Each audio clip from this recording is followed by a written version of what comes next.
दोस्तों आज के टाइम पर हर कोई चाहता है कि वो बस आराम करता रहे और उसके बैंक अकाउंट में पैसे ऑटोमेटिक आते रहें और वो आराम करते करते करोड़पति बन जाए। सुनने में तो ये स्कीम चिट फंड वाली स्कीम लगती है कि ये भला कैसे पॉसिबल है, लेकिन ऐसा करना पॉसिबल है। आज मैं आपको ऐसी किताब के बारे में बताने जा रहा हूँ जिसके लेसन्स को फॉलो करके आप ऑटोमेटिक करोड़पति बन सकते हो। और उस किताब का नाम है द ऑटोमेटिक मिलेनियर, जिसे लिखा है डेविड बाक ने। ऑथर डेविड बाक जब 5 साल के थे तब वो एक दिन अपने फादर के साथ मैकडी गए और उन्हें वहाँ काफ़ी सारे लोग दिखे।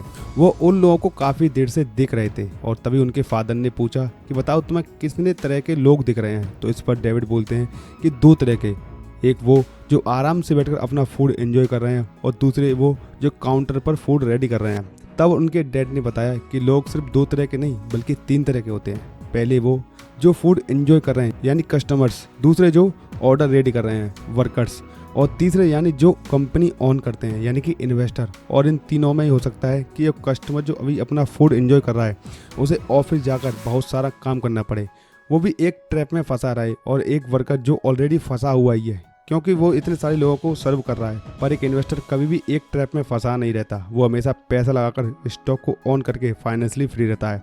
तब ऑथर ने इस पर रिसर्च करना शुरू किया और वो खुद भी छोटी उम्र से इन्वेस्ट करने लगे। और बड़े होने के बाद ऑथर ने कई सारी जॉब्स करी और अलग अलग सोर्सेज से पैसा कमाने का ट्राई किया। और अपनी जर्नी के दौरान जब वो कुछ लोगों से मिले तब उन्होंने ऑटोमेशन का पता चला और वो समझ गए कि रिच और वेल्दी बनने के लिए बहुत सारी चीज़ों या हार्डवर्क की जरूरत नहीं है, बल्कि कुछ ही चीज़ें स्मार्टली परफॉर्म करनी है, जिससे सिर्फ एक रेगुलर सैलरी के साथ आप एक मिलीनियर बन सकते हो, वो भी ऑटो पायलट मोड से। बट ऑटोमेटिकली ये कैसे पॉसिबल है, तो इस चीज़ को जानने के लिए हमें इन 5 लेसन को समझना होगा। तो चलिए शुरू करते हैं। लेसन नंबर फर्स्ट है पे योरसेल्फ फर्स्ट। तो वेल्थ को ऑटोमेट करने के लिए पे योरसेल्फ फर्स्ट के अनुसार अपनी कमाई हुई इनकम में से सबसे पहले खुद को पे करो। उस अमाउंट को सेव या इन्वेस्ट करो। वेल्थ बिल्डिंग के लिए दोस्तों अक्सर हमारे साथ ऐसा होता है कि जब भी हमारे पास सैलरी आती है या कहीं से पैसा मिलता है तो सबसे पहले हम ये सोचते हैं कि इन पैसों को कहाँ कहाँ पर खर्च करना है। और ये हैबिट बड़े होने के बाद नहीं बल्कि बचपन से ही बन जाती है। याद करो कि जब बचपन में घर रिश्तेदार आते थे और वो जाते समय हमें पैसे देकर जाते थे और पैसे मिलते ही हम या तो उसकी पार्टी कर लेते थे या फिर कोई चीज़ें खरीद लेते थे।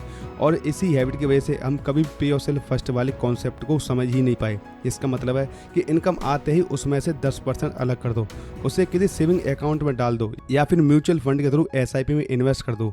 और सबसे बड़ी चीज, ऑटो पे का ऑप्शन जरूर सेव कर लो ताकि किसी महीने चाह कर भी आपकी वो 10% सेविंग मिस ना हो पाए। और बचे हुए 90% पैसों में से अपने बाकी के खर्चे चलाओ। पहले तो आपको लगेगा कि यार 90% में तो चल ही नहीं पा रहा है, बट कुछ महीनों बाद आपकी ये आदत हो जाएगी। 90% में आप सर्वाइव करने लग जाओगे और ऑटो पे का ऑप्शन सेलेक्ट करने की वजह से आपको पता भी नहीं चलेगा कि आपकी ग्रोथ कितनी बढ़ गई है। इसके लिए ऑथर अपने 2 क्लाइंट जिम और सू का एग्जांपल देते हैं जिनकी शादी काफ़ी अर्ली एज में हो गई थी और जॉब होने के बाद भी दोनों कुछ भी सेव नहीं कर पाते थे, जिसकी वजह से झगड़े और लड़ाइयाँ होना आम बात थी। फिर सू ने अपनी मॉम से बात की और उनकी मॉम ने उन्हें सलाह दी 10% सेल फ्योर मेथड की। बट सू और जिम इतनी सेविंग नहीं कर पा रहे थे, इसलिए उन्होंने अपनी इनकम में से 4% बचाना शुरू किया और रिटायरमेंट प्लान में इन्वेस्ट किया। फिर धीरे धीरे वो इस परसेंट को बढ़ाते गए और एक टाइम के बाद वो 15% तक सेव कर लेते थे, जिसकी शादी के कुछ सालों बाद उनकी सैलरी की वजह से जिम और सू मिलेनियर बन चुके थे।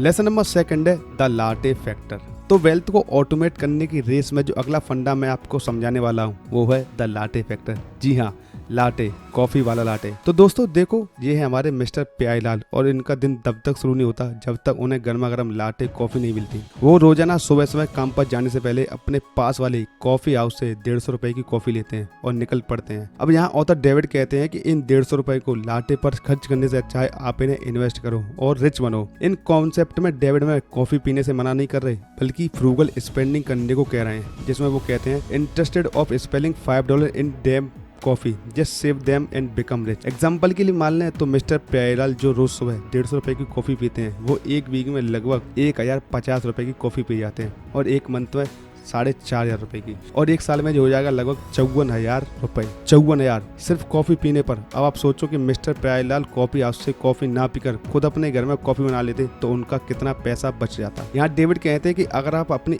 स्पेंडिंग को ठीक से मैनेज करो और फालतू के खर्चों को इग्नोर करो तो आप काफी अच्छा खासा अमाउंट सेव कर सकते हो। इसलिए खर्चा करते समय हमेशा लाटे फैक्टर को याद रखें। एडिक्टिव चीजों को जितना हो सके अवॉइड करो, जिससे आपकी मेंटल और फाइनेंशियल हेल्थ दोनों अच्छी रहेंगी। लेसन नंबर 3 है द पावर ऑफ कंपाउंडिंग। पे योरसेल्फ और द लाटे फैक्टर को जानने के बाद आपको इतना समझ में आ गया होगा कि मंथली इनकम में से आपको 10% तक सेव करना है और जितना हो सके उतने फालतू के खर्चों को कम करके पैसे बचाने हैं। और आप अपने बचाए हुए अमाउंट को अगर आप इन्वेस्ट करते हो तो आपको पावर ऑफ कंपाउंडिंग का मैजिक देखने को मिल सकता है। इस वक्त में डेविड एक मैरी नाम की लड़की का एग्जाम्पल देते हैं जिसकी उम्र 22 साल थी और 22 की उम्र में उसने $100 सेव करना इन्वेस्ट किया था और उसने अपनी इन इन्वेस्टमेंट के लिए उसने एक लो कॉस्ट इंडेक्स फंड को चूज किया और अपने डिविडेंड को भी री इन्वेस्ट किया और 32 साल बाद उसके पास $22,000 की वेल्थ हो चुकी थी और 45 तक आते आते वो एक मिलेनियर बन चुकी थी। बट ये तो मेरी की बात हुई, लेकिन हम इंडिया में किसमें और कब इन्वेस्ट करें जिससे हमें भी पावर ऑफ कंपाउंडिंग देखने को मिले। चलिए इसे भी समझते हैं। तो दोस्तों ये हैं हर्षवर्धन गुप्ता जिनकी उम्र 23 साल है और ये 25,000 रुपये मंथली सैलरी वाली जॉब कर रहे हैं और ये बुक पढ़ने के बाद उन्होंने पे योरसेल्फ और द लाटे फैक्टर की मदद से 2,500 और 1,500 यानी टोटल 4,000 रुपये बचाना शुरू कर दिया है। और इन 4,000 को इन्वेस्ट करने के लिए उन्होंने निफ्टी 50 इंडेक्स को चुना जहाँ के रिटर्न काफ़ी स्टेबल होते हैं और पिछले कुछ सालों में निफ्टी 50 ने 12 से 14% का रिटर्न दिया है। तो पहले 10 साल के लिए वो 4,000 रुपये रेगुलर इन्वेस्ट करते हैं तो 10 साल बाद उनकी वैल्यू हो जाएगी 9 लाख रुपए और अगले 20 साल में यानी कि 43 एज तक उनकी इन्वेस्टिंग की वैल्यू हो जाएगी लगभग 40 लाख रुपए और फाइनेंशियल रिटायरमेंट की एज का आते आते यानी कि 30 साल बाद उनकी वेल्थ हो चुकी होगी 1,42,00,000 रुपए। तो ये है पावर ऑफ कंपाउंडिंग जो आप एंजॉय कर सकते हो और आप अपनी फाइनेंशियल को ऑटोमेटिक भी कर सकते हो। तो यहाँ तो हमने 4,000 रुपये का एग्जाम्पल लिया है। तो कैसे एक इंसान मात्र 4,000 रुपये को इन्वेस्ट करके अपनी वेल्थ को लगभग 1.5 करोड़ कर सकता है। तो ये चीज़ें हमें ध्यान रखनी चाहिए कि हम कहाँ पर कितना खर्च कर रहे हैं। लेसन नंबर 4 है मेक ऑटोमेटिकली। तो फाइनली पावर ऑफ कंपाउंडिंग को जानने के बाद आपको सबसे बड़ा स्टेप लेना है वो है मेक एवरीथिंग ऑटोमेटिक। ऑथर एक बात कहते हैं कि if it requirement a lot of discipline it probability want to work after all. यानी कि ऐसा काम जिसमें आपको बहुत ज़्यादा डिसिप्लिन लगता है, आपको ब्रेन स्टॉर्मिंग करनी पड़ती है और आपको हमेशा उस चीज़ की टेंशन लेनी पड़े तो बहुत ज़्यादा चांस है कि वो चीज़ काम ही नहीं करेगी। और जितना ज़्यादा हो सके अपने कामों को और अपने फाइनेंस को ऑटोमेट करना सीखना चाहिए। ऑथर एक कपल का एग्जांपल देते हुए कहते हैं कि उनके घर पर लोन था। उस कपल ने अपने लोन को चुकाने के लिए ऑटो पे का ऑप्शन सिलेक्ट किया जिससे हर महीने वो अमाउंट उनके अकाउंट से डिडक्ट होकर चला जाता था और बिना किसी हार्डवर्क और डिसिप्लिन के उन्होंने ये काम किया और कुछ ही सालों में उनका ये लोन भी खत्म हो गया और उन्हें पता भी नहीं चला। उसी तरह जिम और सू ने भी यही सेम काम किया था। स्टार्टिंग में सेविंग करने में उन्हें बहुत हार्डवर्क और डिसिप्लिन लगता है जिसकी वजह से कभी भी वो सेव ना कर पाते तो उनका मोटिवेशन डाउन हो जाता और कई महीने तो वो कुछ भी सेव नहीं कर पाते थे। इसलिए उन्होंने अपने बैंकों को कहकर ऑटो डेबिट का ऑप्शन सेलेक्ट किया और हर महीने सिर्फ 4% पैसा इन्वेस्ट किया और उन्हें धीरे धीरे पता भी नहीं चला था कि उनके रिटायरमेंट अकाउंट में $1 मिलियन सेव हो चुके थे। और हम अपनी लाइफ के हर काम जैसे टीवी देखना, काम करना, अर्निंग करना सबको ऑटोमेट कर सकते हैं। तो फाइनेंस को क्यों नहीं कर सकते। और आज की डेट में तो चीज़ बहुत ज़्यादा आसान हो गई है, यहाँ तक कि आपको अपने घर से बाहर निकलने की ज़रूरत नहीं है। तो जितना हो सके make it automatic. Lesson number 5 है बी पेशेंस। जो इस बुक का सबसे इम्पोर्टेंट पार्ट है वो है इट्स ऑल अबाउट पेशेंस। आज की डेट में हमें हर चीज़ की जल्दी की आदत पड़ चुकी है। हर कोई चाहता है कि वो जल्द से जल्द सक्सेसफुल बन जाए, कल के कल अमीर बन जाए और अपनी फैमिली के चैन को ब्रेक करके अपनी किस्मत बदल ले। और उस जल्दी को पाने के चक्कर में लोग बहुत सारी नई नई चीज़ें ट्राई करते हैं। फेलियर, डिप्रेशन आजकल ये आम बात हो चुकी है। बट हमें समझना होगा कि good things always take time और इसलिए वेल्थ बिल्डिंग के लिए सबसे ज़रूरी है पेशेंस। बहुत बार आपको लगेगा कि ये सब बेकार है, मुझे इन्वेस्टिंग में लॉस हो रहा है, सेविंग करना बेकार है, कुछ भी फ़ायदा नहीं होता। इन सभी थॉट को इग्नोर करके आपको सिर्फ ऑटोमेशन पर ध्यान देना है। वेल्थ बिल्डिंग एक ऐसा प्रोसेस है जैसे एक बिल्डिंग बनती है। जैसे बिल्डिंग बनाने वाले एक एक ईंट को जोड़कर कमरे बनाते हैं, कमरे से फ्लोर बनाते हैं और फ्लोर से बिल्डिंग। और बिल्डिंग बनाने वाले ये नहीं सोचते कि धूप या धूल का मौसम है या बारिश का मौसम है, देश में क्या चल रहा है या क्या नहीं, उनका सिर्फ एक ही मकसद होता है, लोगों के लिए घर बनाना। ठीक उसी तरह आपको भी बाकी चीज़ों को इग्नोर करते हुए सिर्फ वेल्थ बिल्डिंग पर ध्यान देना है। ऑथर एक कपल का एग्जाम्पल देते हुए कहते हैं कि उन्होंने 1970 में इन्वेस्ट करना शुरू किया। स्टार्टिंग में वो रेगुलरली इन्वेस्ट किया करते थे, बट कुछ समय बाद उन्हें दिक्कत आने लगी।